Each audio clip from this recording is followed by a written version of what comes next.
Hi guys, last day. Ay, akala ko hindi masyadong maganda yung pagmumukha natin kasi hindi nakatulog ng masyado. Nakatulog pa rin naman pero kulang, hindi katulad ng isang gabi. So yan, last day. Wow. Sila last namin yung um, ATV. AVR yung sa isip ko eh. And lalarga na kami yung pang 11 a.m. ang namin, yung biyahe namin. So yan, gumamit ako ng necklace na gemstone.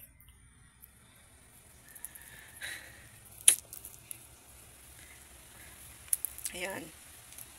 Maganda yung combination nito. Ang alam ko hindi to emerald eh. Pwedeng aventurite or calcedony, black obsidian and carnelian. Malakas yung combination niya. Ano, mm, nahihilo talaga ako pag biyahe. Kaya napapansin ko kung gamit ko to or yung isa na yung malaki na isang pendant na green na meteorite, mas nababalance niya yung energy. So, hindi ako masyadong nahihilo nun.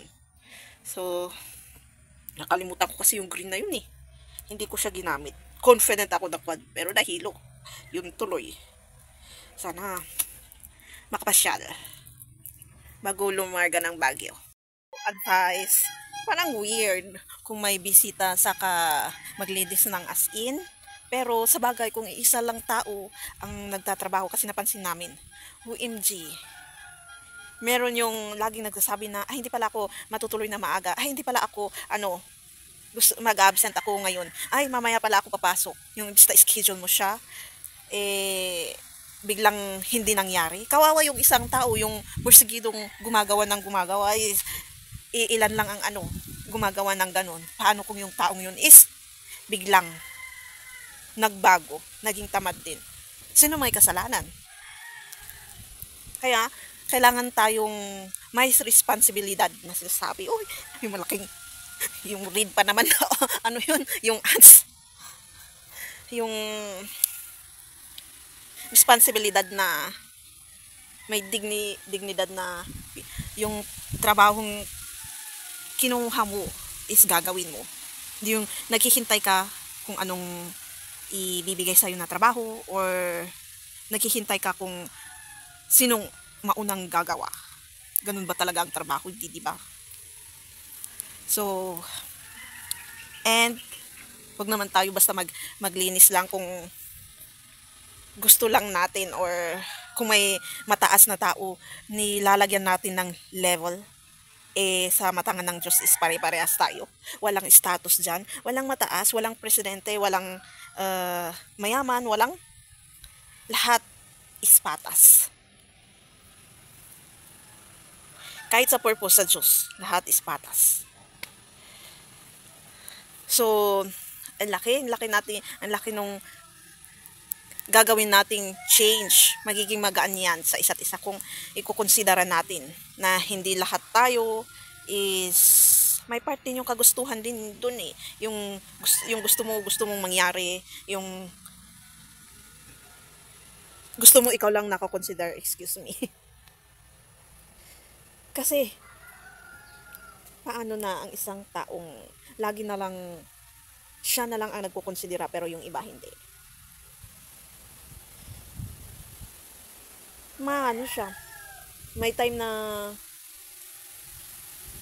bakasig Tagalog no? Tatamad yan. At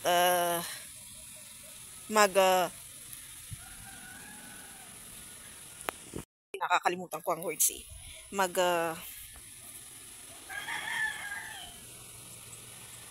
Hindi lang yung tatamad eh. Diba yan? Pagod ba? Pagod ata ko. Hindi gumagana ang isip ko.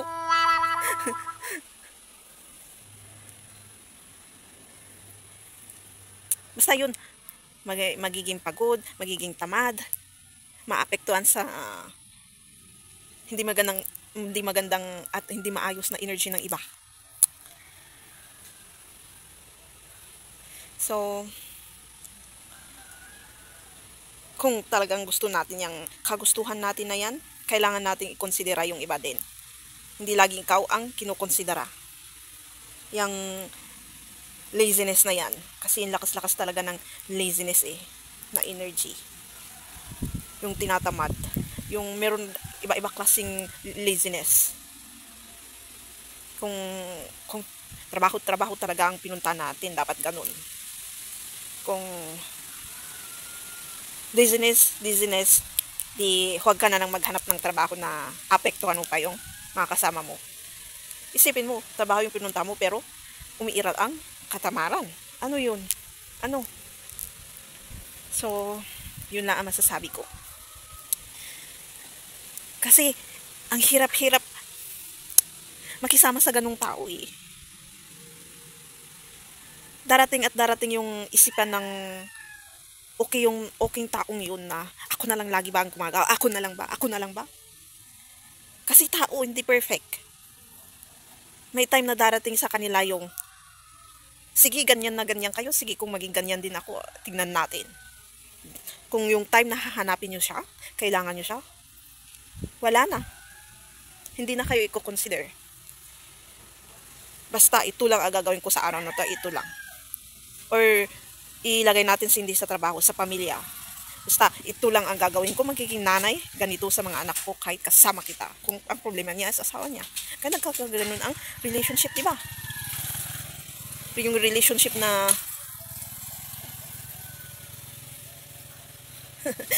hala, sorry, na-distract ako. Kukonsider mo na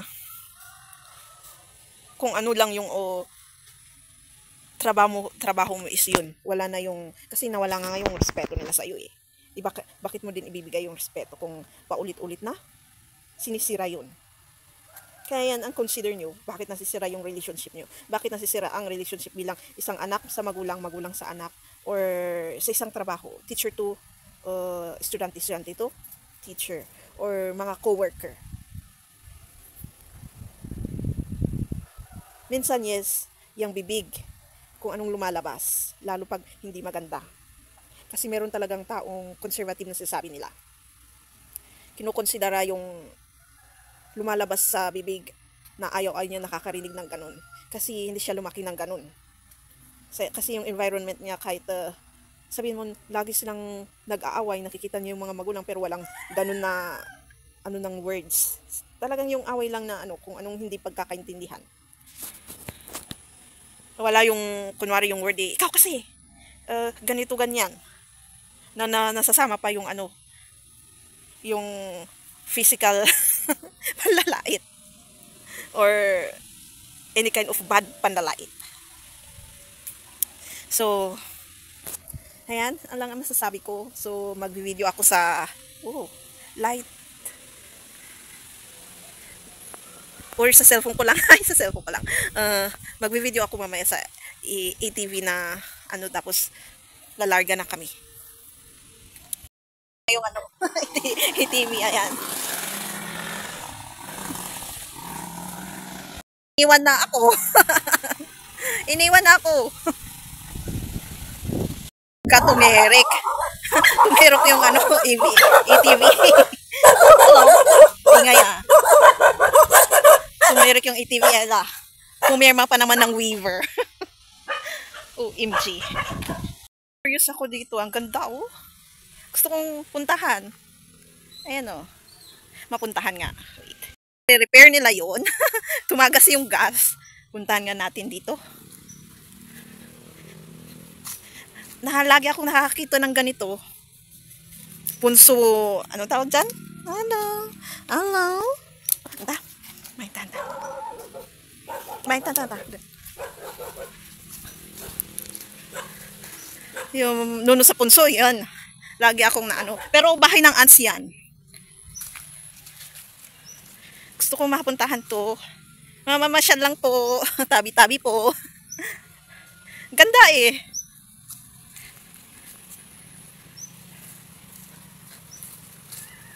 Ay, may bahay. Pero ang ganda kasi. Ay, may bahay. Hanggang dito lang tayo. Ganda niya. Thank you. Na pala, akala namin i-refund. 599 yun. Ayan. Oops. Ayan. Dito na nga lang. magdayon-dayon muna ako. 30 minutes daw yun na pwedeng gamitin yung e-TV.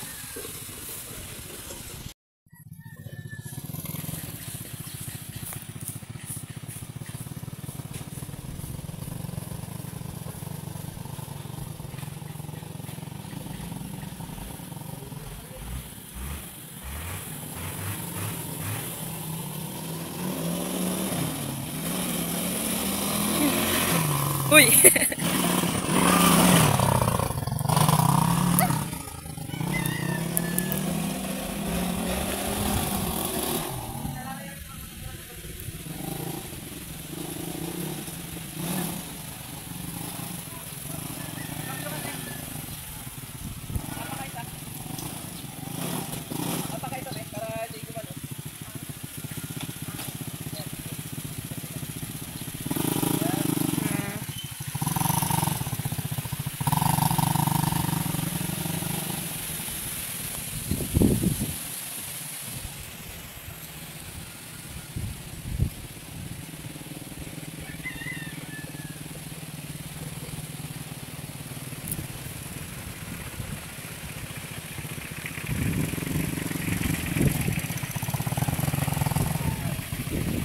Guys, ito pala ang Fletex terminal. Pero magkakaiba siyang Fletex na PLETEX.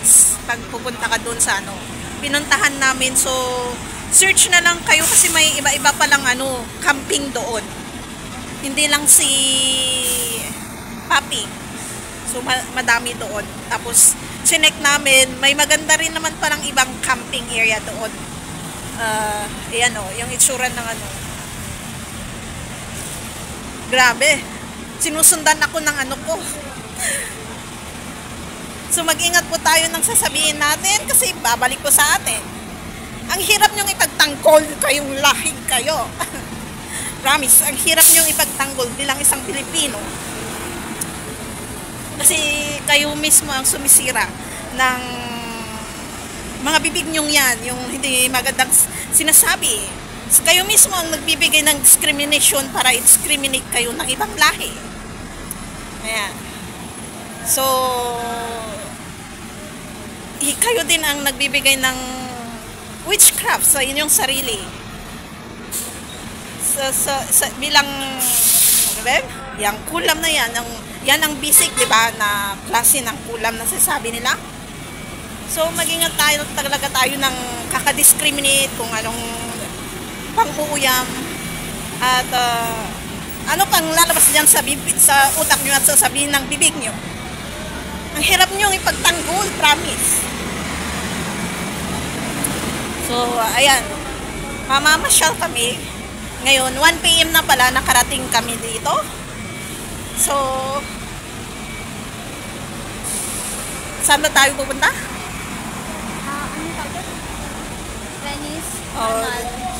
Sinadjust ng kapatid ko na pupunta kami ng Venice, yung parang Italy style, yung may lake na yun na laging inaano sa movie.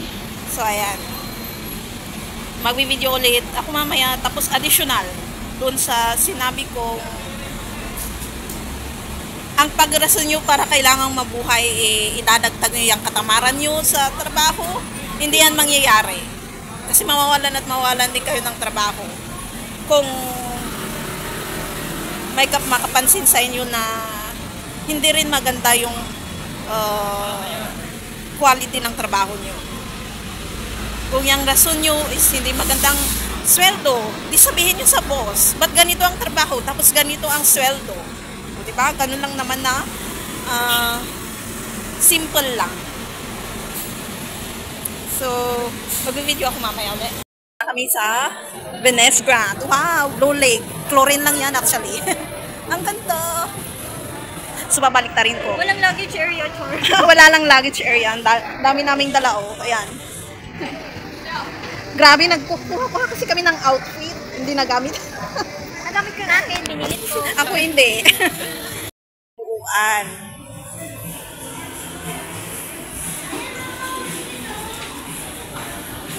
Round ba to? Round ata to na mall eh. Let's go na. Mar. Ma'am, plus naman. Ayan. Okay naman. Magkano ba yan? 300 po. Islanda in prosperil vento Beni di Algire. Galing! Sampol pa lang yun. Yung malakas. Wag ma'am, kasi umulan, baka umulan. Ipapicture tayo sa...